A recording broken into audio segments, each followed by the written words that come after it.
Cotney Construction Law is dedicated to helping the construction industry in legal, risk, and safety challenges. Welcome to this week's Law and Mortar with John Kenney and Trent Cotney.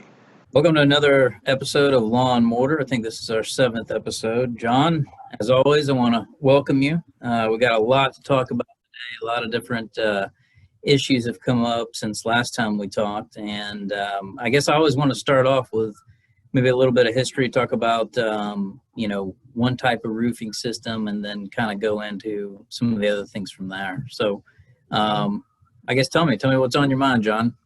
Well, we got a roof report coming out this week on some techniques with modified. It's a part 1 of a 2. So we're going to cover mainly the SBS's cold and hot applied. They're a big portion of the marketplace right now in both Europe, Canada, and the United States. So they're worldwide.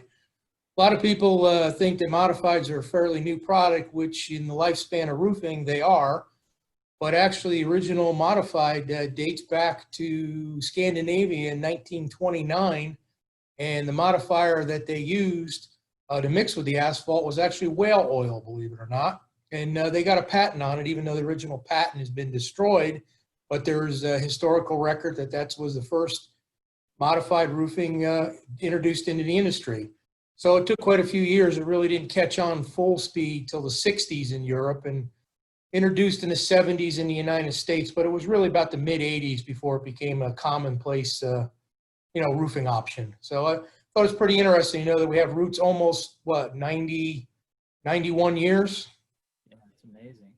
And that's one of the things that we're starting to see more and more, with the International Federation of Roofing Trades that we belong to. It's really interesting to talk to people over in Germany and Switzerland and, all these different countries. Even though a lot of the stuff is very similar to what we do, they do have a very different styles of how they go about doing things, how they approach things, their training, and the types of roof systems that are used. So that's very interesting to hear about mixing whale oil. I never thought about that. So tell me, you've had some experience with the system itself. What are some of the common installation problems that roofing contractors face when installing? Well, big thing with modified membranes is giving them enough time to relax. You want to make sure, like with any type of a built-up system, because modified is really just an alternative to the traditional built-up, but it's still a built-up system. You always want to make sure everything's standing on end. You don't have crushed rolls, because that's all going to show. And they either have polyester or fiberglass, either total or mixed in between the sheets, so elongation changes a lot. So you want to give them a chance. Don't put them up. Let them sit before you put them down, because if you don't, you're going to end up with blistering and bulges and so on. Other tip is, like any other roof system, is to take your time and install it correctly. I know recently, in the last couple of years, even with SBSs can be torched or asphalt, even though it's more common to asphalt them, but they're torching them. A lot of center ridges, and also you get what they call roll ridges as it goes every 2 or 3 feet. That usually comes from uneven torch temperature, so that's something that has to be watched. And when you're mopping them in, you want to be very careful. As a lot of overlap of asphalt, you want to get just enough bleed out that you can put your granule base on it and it covers it, but you don't want too much. And again, cold weather temperature areas, even though now it's summer pretty much everywhere, but winter's only around the corner, you got to take special care. It's like any other built-up type system. Once you start to get below 40 degrees, you got to make a judgment call whether you can or cannot actually put the system down.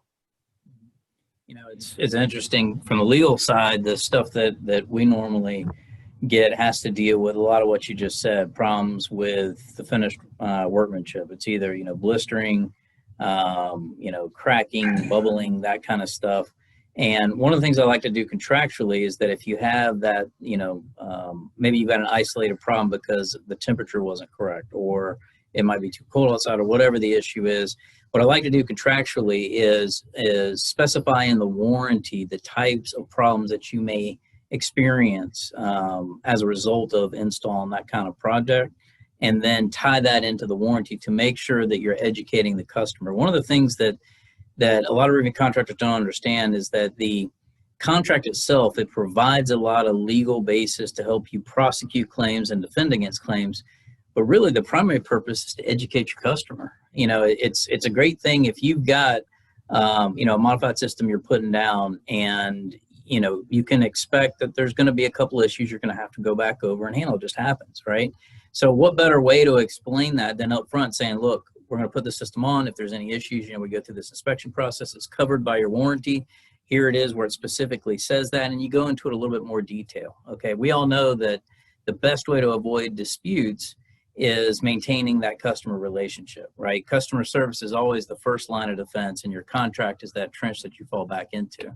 So on those types of systems, especially if you're in a cold climate or it's gotten in the winter, I like to specifically kind of call out some of the stuff in the warranty, just so that I'm being proactive and help educating and managing the customer's expectations.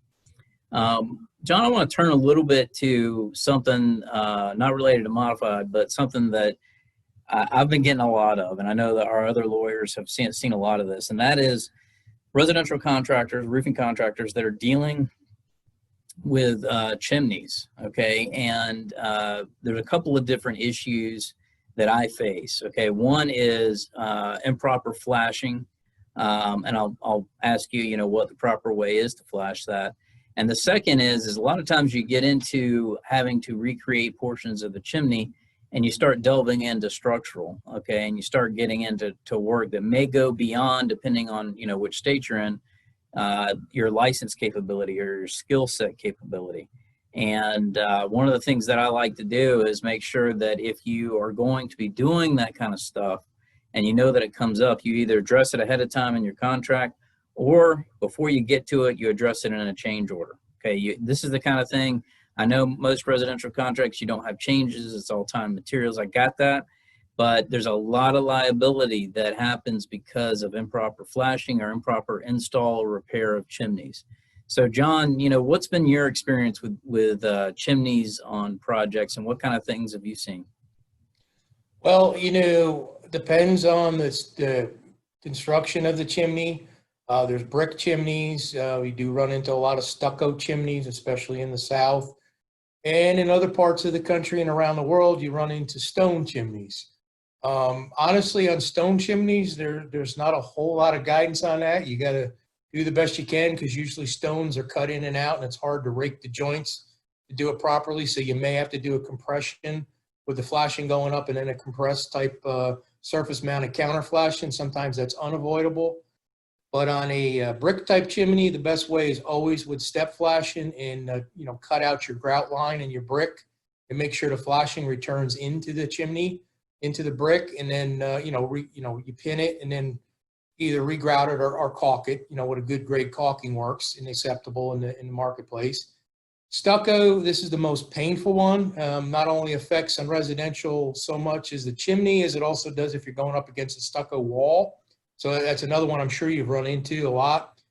There's really no other way around it, and you want to address this in the front, like you say with the contract. You really should be cutting that stucco back, and you should be putting in a stucco stop underneath and patching the stucco. If you don't, it will probably leak. And I know I've spoke to a lot of roofers that say, well, we can't afford to put that in, we won't get the job. Well, I know most people who don't address it in the front end with the customer ends up always coming back to us, Trent, on the legal side, because it's leaking, and now you've got $1,000, $2,000 worth of ceiling damage. So, it might only been $200-$300 on the front end with the customer. That should be addressed up front. Yeah, and you raised a couple interesting things there. California and Florida in particular, we've seen huge uptick in roofing contractors getting sued as a result of stucco claims. And normally, here's how it happens. You've got a plaintiff's contingency type lawyer that gets with homeowners, primarily in a subdivision improvement. They sue the prime contractor, who then brings in you, the roofer, the windows guy, the stucco person, you name it. They bring in 5 or 6 different trades that were out there. And, 99 times out of 100, the roofing contractor has absolutely nothing to do with it. But stucco cracks are the new asbestos for contingency lawyers. They look for this kind of stuff, and it's something that you really want to watch out for. So addressing that on the front end, thinking about shifting liability back to the owner, having the owner contract separately with someone to repair the chimney. Okay, take it out of your scope altogether. And let me give you a real world story. This was right before COVID hit. It was probably February, right before IRE. I had a roofing contractor, a good friend of mine, call, and their crew was out on a job, putting on a shingle roof, and was tasked with taking off the old chimney and putting on new one, or fixing it. Part of that problem is they pushed the chimney off and ended up collapsing through a part of the deck that had already been rotten. And then you've got a significant claim on your hands. Okay. And it is, if you have crews that do the same thing every single day, day in and day out, and you have something that's out of the norm, like let's say a chimney, which, may or may not be a problem, you want to make sure that you're preparing them in advance and that you're talking about those kinds of things. All it takes is 15, 20, 30 minutes of being proactive, explaining it, maybe even doing a quick mock-up, something that explains how to go about doing this so that you don't end up with these problems on the back end. That's the real goal. So, John, what do we have in the future here? I know we've got some great things going on expansion-wise. We'll be in the process of opening our Montreal office here in September. I know we recently expanded to Tacoma in Washington. And I'm real happy to announce that, we put out the announcement today that Kathy has joined us as a great lawyer in Chicago. So we're looking forward to continuing to beef up our presence there. So on your end, what can the audience look forward to? What kind of great things are you working on? Well, we got feet on the ground in a couple of our offices as far as working with the consulting side. So we're expanding there, really touching base with a lot of the roofing organizations and working with the IFD over in Europe. They're actually cutting me a break on my next call. They're starting a little bit later. That's usually about a 3 a.m. Eastern time call, but I enjoy working with that group very, very much. We're working on some, it's not so much code over there. They're called commissions of standards, which is very similar to the codes here in the States. And so I'm working on 2 committees over there, working one on roof pitch, which they call gradient over there, and the other one is on waterproofing and drainage details. So that's really exciting stuff that's going to come out towards the end of the year. We're also expanded into Canada along with the law side, and we have a lot of stuff going on in technology. I'll tell you, you got to keep following us. Everybody needs to follow us on our pages because every week there's something new going on, and it's always growing on top of what we've already done. So we have a lot of roof reports coming out of technology stuff too, a lot coming up. Yeah, absolutely. And, obviously, if you guys have any questions or you want us to talk about a specific subject, please feel free to reach out to either one of us, Jay Kenney, that's Kenney at cotneycl.com, or tcotney at cotneycl.com. We did have somebody reach out from our last Law and Mortar, and I promised them I would answer this question. So here's the question that was presented. They said they have a lot of people working from home now, and they wanted to know what they can do to control their technology that they give them. So many of them, we're talking to you right now on laptops. You may have desktops that you've loaned out. You may have cell phones, all those types of things. Well, what we recommend is that you look at your employee manual and make sure you've got a managed technology or a shared technology policy. And what that allows you to do is it allows your IT people, whether it's in-house or out of your company, to actively manage that technology. Okay, so it allows you to go in.